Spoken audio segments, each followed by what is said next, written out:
see everybody. God bless you all. You can guess what today's topic is. It's rest. That's not just a subliminal message. I figured I'd just flash that on the screen up there and make everybody want to take a nap.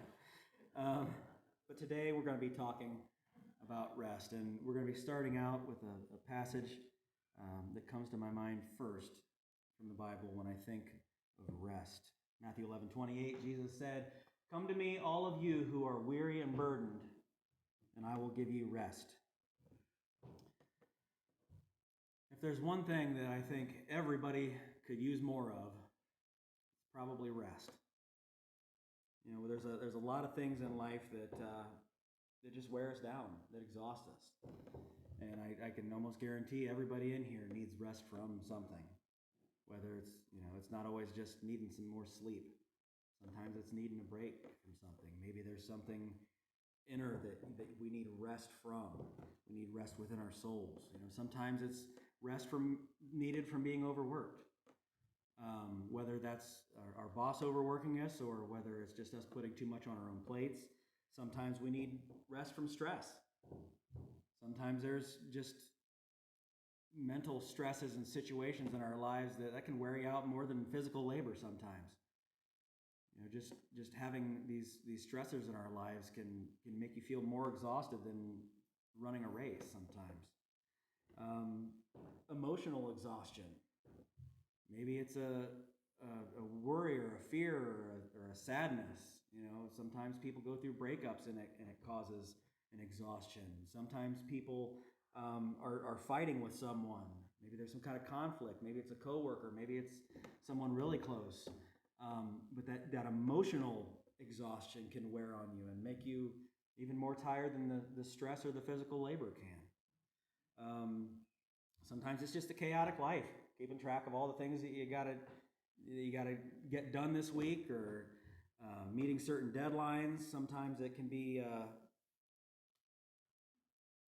maybe sometimes it's a friend that you're not getting along with.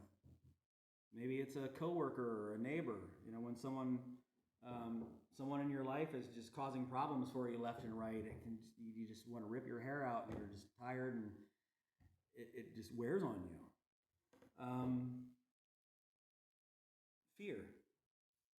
Fear can be exhausting. Whether it's just daily worries, whether it's an active problem that could blow up in your face and there's some kind of pending fear.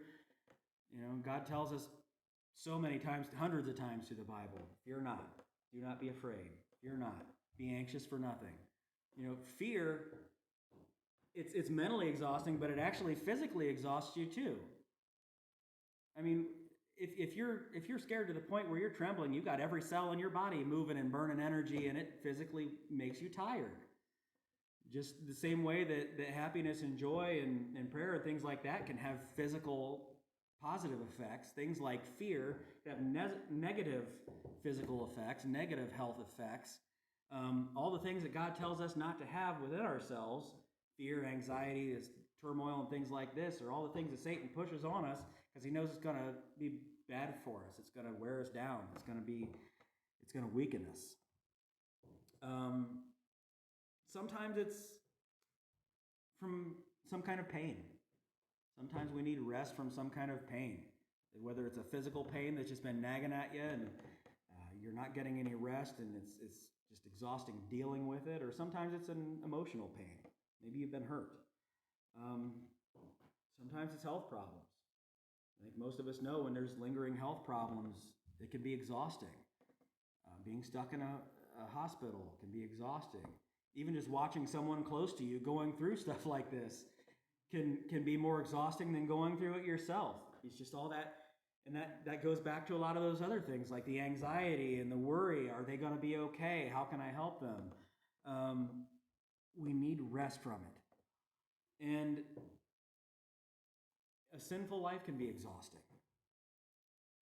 I think back to my idiot days, and it was I created the more need for rest than I could possibly imagine. I was constantly running around, partying, doing stupid things, doing things that I feel bad about myself for, and then that wears on you, makes you tired emotionally and things like that.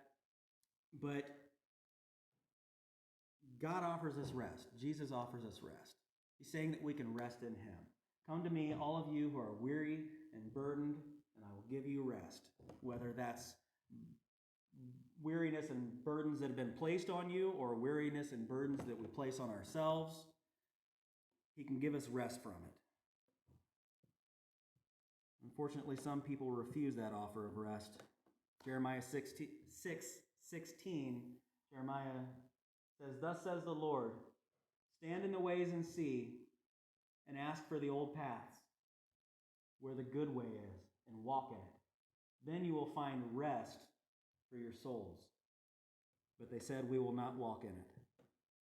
They were, as we've seen so many times with the prophets, with Israel, they were like the example of being needing rest from a sinful life.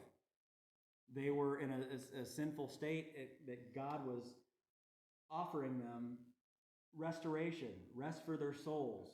Turn back to my ways. Turn back to these good ways and walk in them, and you'll find rest for your souls. But they said that we will not walk in it. Some people turn down God's offer of rest. And sometimes when you're in those chaotic situations or chaotic lives, just stepping out and having a break from it can make you feel so much more rested. So the changes that God's going to make when he dwells within us and brings a peace to our hearts, it brings a rest from that kind of stuff. But, some people, as I think we were even talking about a little in Sunday school this morning, they don't think that they deserve that at times. Or they think that their chaotic life, their problems, their situation, they're so big, they're so impossible that it's impossible to find rest from, with or without Jesus.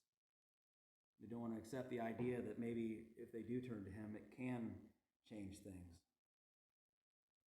They think, well, I'm too far gone. I've made too big of a mess. He can't do anything in my life. It's impossible.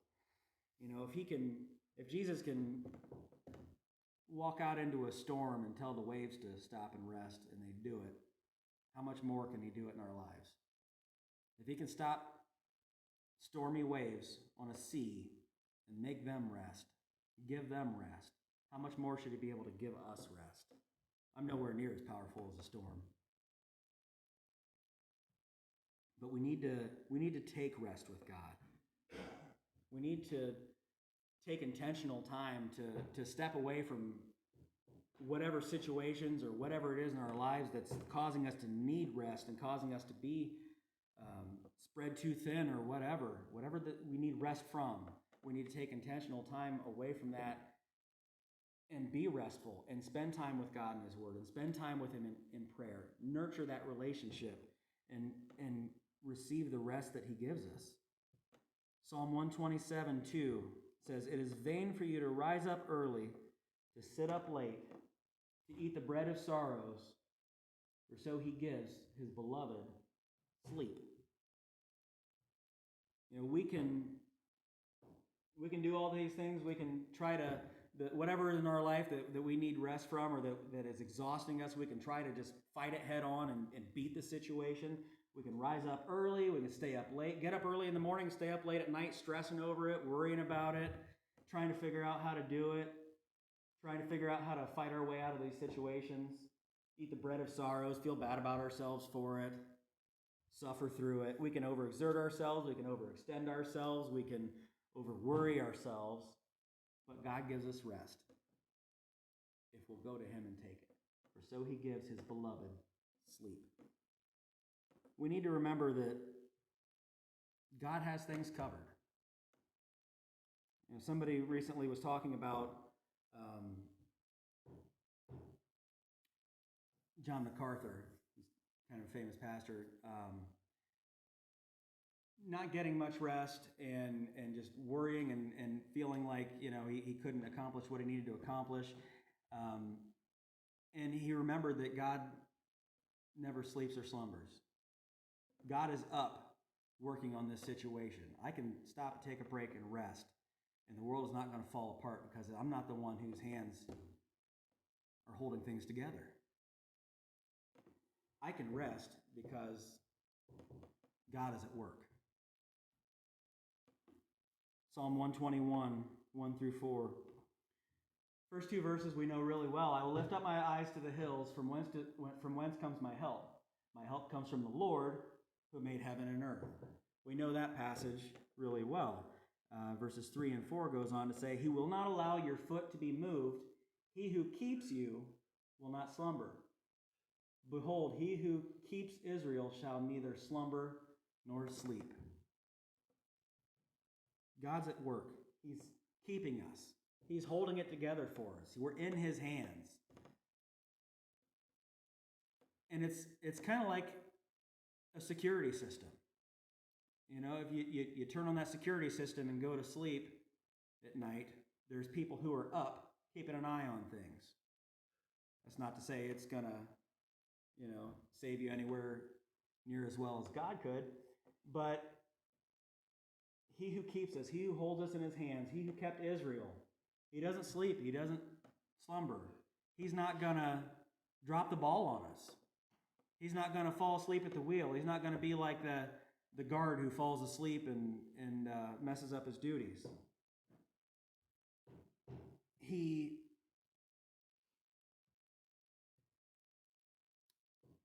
worked for us and blesses us in ways that we can't do for ourselves. We can try to push to resolve the things we need rest from as much as we want, but sometimes it's just got to be in His hands.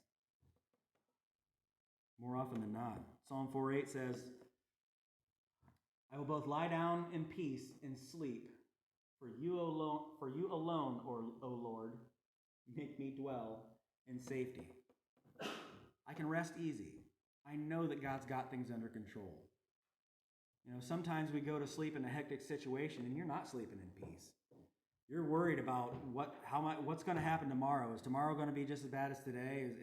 Am I going to get up and face the same situations that I faced today? And it's a stressful sleep, and it's not a relaxing, restful sleep. And a lot of times we just finally crash from exhaustion rather than peacefully going to sleep. He's saying, you know what? I'm so secure in the fact that God's got me, and He's got my situation covered, that I could sleep easy. I could sleep peacefully.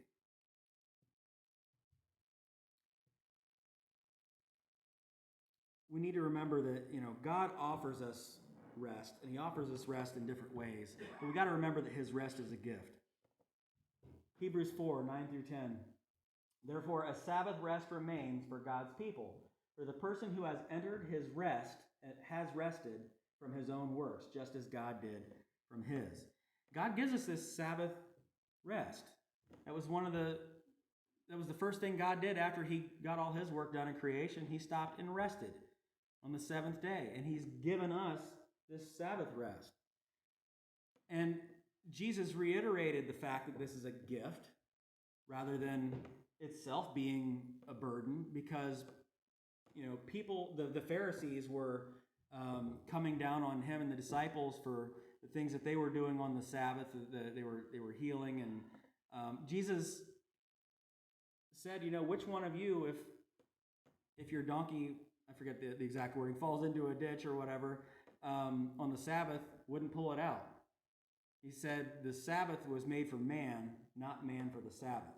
He's saying, this day of rest is a gift to you. It's not a contractual burden, obligation. It's not something to weigh you down. It's something to take the weight off of you. It's a gift of rest. It's not something for you to beat each other up over every time, something has to be done. It's this gift of rest. We need to take time to take that gift from Him.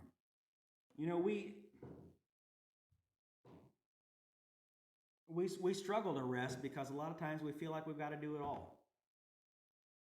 A lot of times even if we are praying for God's help with something, we feel like we've got to do it all, so we don't rest as much as we should. A lot of times we have things in our lives, whether we put them there or they just ended up in our lives. We have things in our lives that like to steal that rest from us. They like to just drain it from us. Jesus said twice, once in Matthew 5 and once in Matthew 18, if your eye causes you to sin, Pluck it out. If your hand or foot causes you to sin, cut them off. What's he saying? He's saying take out of your life whatever it is that's causing you to stumble. And this is in the context of sin. If there's something in your life that is causing you to sin, take it out of your life. But what he's saying is, if there's something causing problems in your life, get rid of it. If there's sometimes we got to remove the things from our life that steal the rest that God's trying to give us. They're like parasites, just draining off what rest you could be having. It could mean we need to stop trying to take on more than we have time for, or more than we have the energy for, or more than we have the mental capacity for, or emotional preparedness for. Sometimes we just take on things that are just more than we can handle. God never won't give us more than we can handle. Well, at least with Him.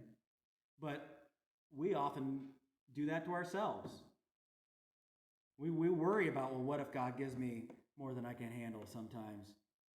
But then we turn around and we do it to ourselves. We put more on ourselves than we can handle sometimes. And so sometimes maybe we need to purge that out of our lives. Maybe we need to just cut back on things like that.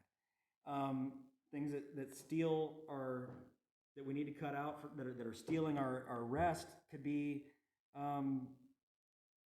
putting ourselves unnecessarily in stressful situations. Sometimes we get sucked into a situation that's a stressful mess, and sometimes we wander right on into it on our own. We got to be careful not to do that. Maybe we're letting hobbies or entertainment rob us of our rest in general. Maybe we're staying up all night watching TV, or staying up all night trying to finish that fun little project we were doing, and we're just spreading ourselves too thin. Something else that a lot of times we need to pluck out is making other people's problems our problems. We need to be there for each other. We need to bear each other's burdens. We need to help each other out. But sometimes we make other people's problems our problems so much that it's probably weighing us down more than it's weighing them down. We got to remember that we can't fix it all.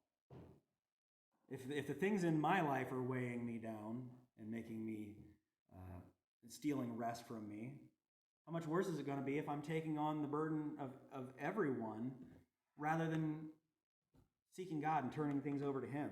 I can't do it all, but He can. So why don't we embrace God's ability to help us? Why don't we embrace seeking Him at those times, so we don't feel the need to overextend ourselves as much? Don't get me wrong, we're absolutely to be there for each other and to bear one another's burdens and help each other out. But if we overextend ourselves and burn ourselves out, we're no good to anybody. Jesus took rest, God rested. We need to rest, or we're going to be burnout and useless. So we need to be careful not to overextend ourselves. Maybe our rest is stolen by bad habits that cause guilt to wear on us. Maybe our rest is stolen by stress that we put on ourselves excessively. Rest is peace. Rest is peace. Finding rest in God. Jesus said, "Come to me and find rest." Finding rest in God it's found through peace with God. When we have peace with God, we find rest in God. And having that rest with God leads to peace within our lives.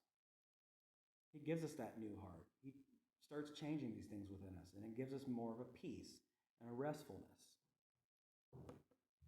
But, we can't always pluck out what's stealing our rest or exhausting us.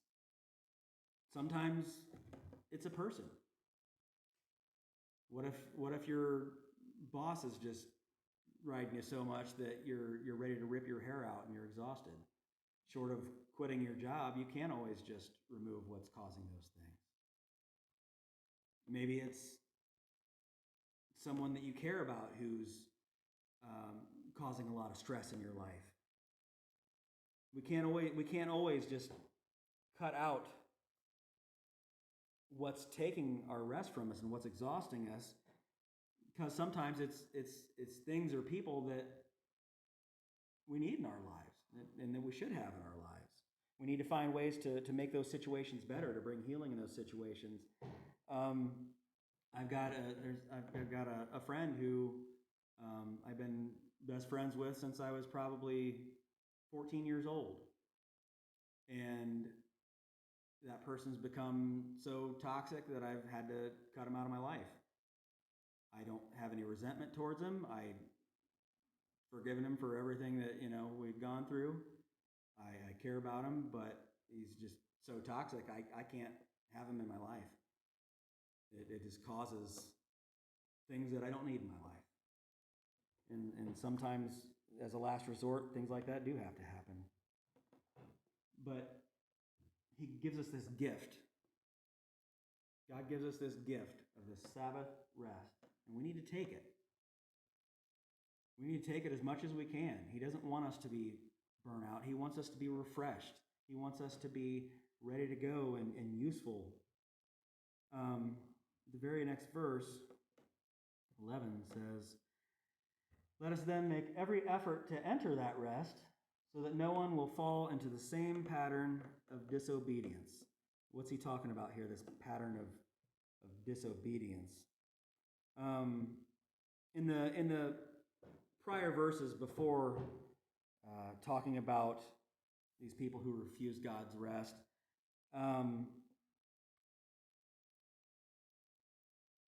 in the prior passage before this, it talks about those who refuse to turn to God and find rest in Him. Those who refuse to turn to God and find rest in His saving grace. But we risk disobedience in a different way when we deprive ourselves of rest, when we refuse to accept this gift of rest, when we refuse to take rest. When I'm not rested,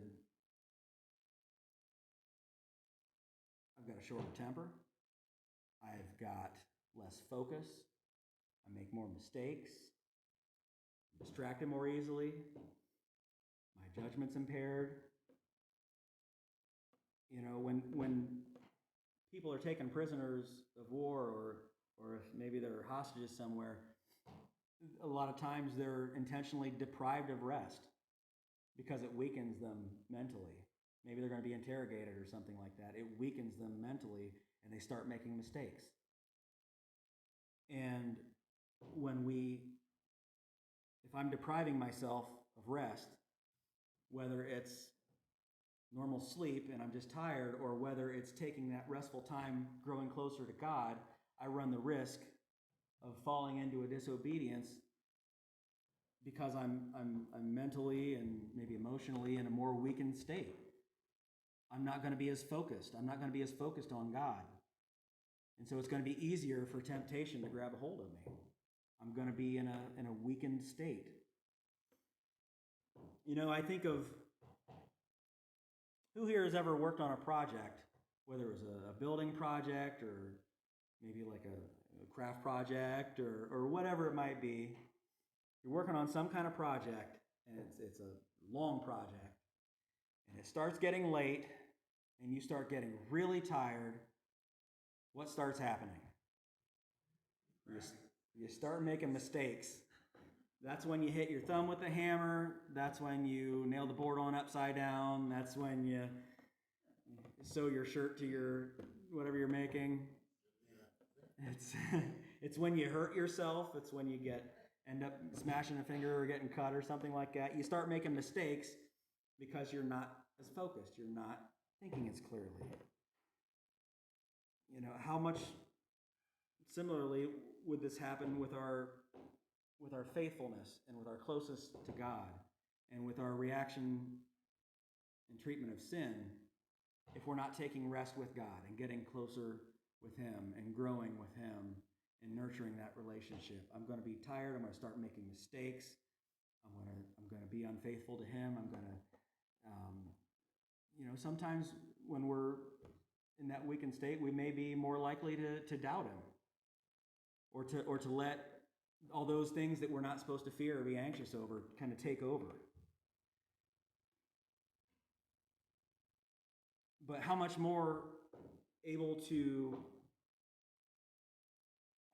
productive are we once we do rest? What happens once you do hit that point and you start messing things up and you're tired, your project's all, going wonky? You say, well, it's time to call it a day. It's time to get some rest. And you go and you rest and you get up, and then what happens? How much more productive are you? How much more energized are you? How much more refreshed are you? You can get back at it, and you go from barely able to function or think or anything sometimes to just energized and ready to go just after a night of rest. Sometimes, even if it's not a full night's sleep, sometimes just a few hours can make all the difference in the world and get you going. Imagine what it would do for us spiritually if we rested with God more. If I stepped away from all these exhausting things and just spent restful time with Him, how much more productive for Him would I be? How much more energized spiritually would I be if I'd stop and take that rest with Him? Because what do? We stop and we rest after we start making those mistakes, and we lay in bed, and what do? We think about why I made that mistake. Well, no, I measured from here instead of here, or, I used this kind of nail instead of that kind, or whatever it is. You lay there and you think about all the little things that you messed up, and you think, well, what could I do differently, or what do I need to make sure I do differently tomorrow? Why did I make this mistake? How can I fix this? And once we think about what I need to do differently, what we need to do differently to do it right, once we are rested and ready to get back at it, we use that time of rest planning for when we're ready to take action again. So what we need to do when we're finding rest in God, once we've found rest in God, and as needed, we're taking rest with God, we need to plan on how we're going to take action with that renewed energy. I'm going to worship Him more. I'm going to serve Him better. I'm going to reach out to people more. We need to get that rest and get up and use it. We need to share that rest with other people. We need to show other people what that rest is like and what it can do for them. Let's turn to Psalm 116 if you haven't already. Let's see the effects of God's rest in David's life. Psalm 116. And I'm going to begin at verse 3.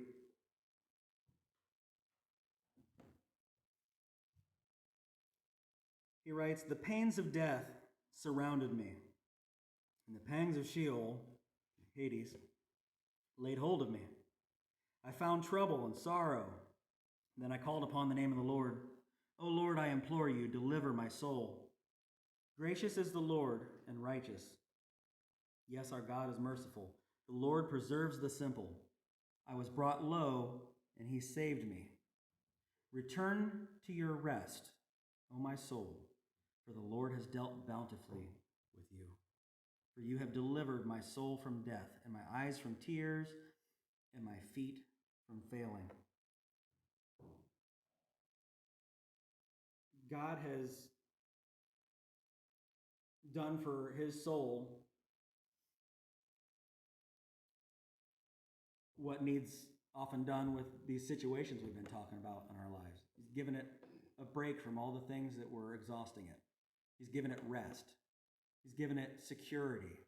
He's given it safety. He's saved him from eternal death and given him eternal life. The Lord has dealt bountifully with you. He's blessed you abundantly, my soul. So return to rest.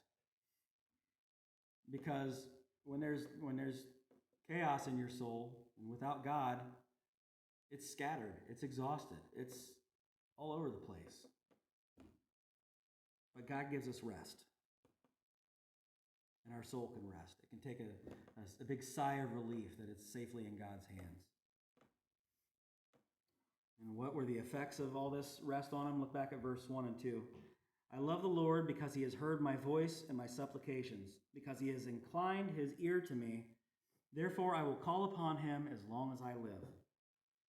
God heard what I needed, and he blessed me. He saved me. He knew that I was struggling, and I cried out to him, and he answered me, and he blessed me. And that is so wonderful that I'm going to, he says, therefore I will call upon him as long as I live. I'm going to trust in God forever now because I've seen what he's done for me. He's given me this rest.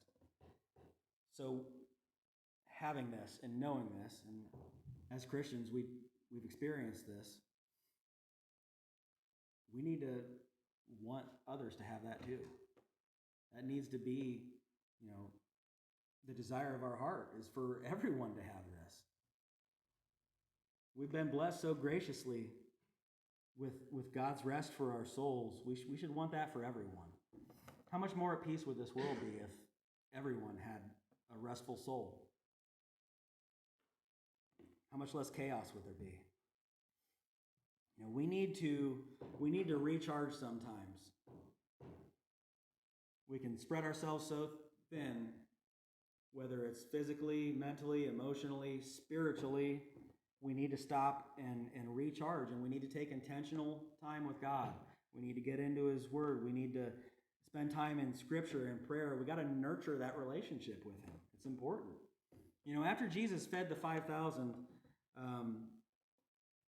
it says in Matthew 14 that he immediately sent his disciples. He made them get in the boat and head to the other side of the sea. And then he himself sent the multitudes away.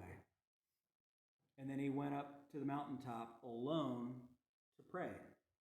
He needed his own recharge. He basically shooed everyone away so he could be alone with the Father. So you disciples, get in the boat. Get out of here. You multitude, see you later. I need alone time with God.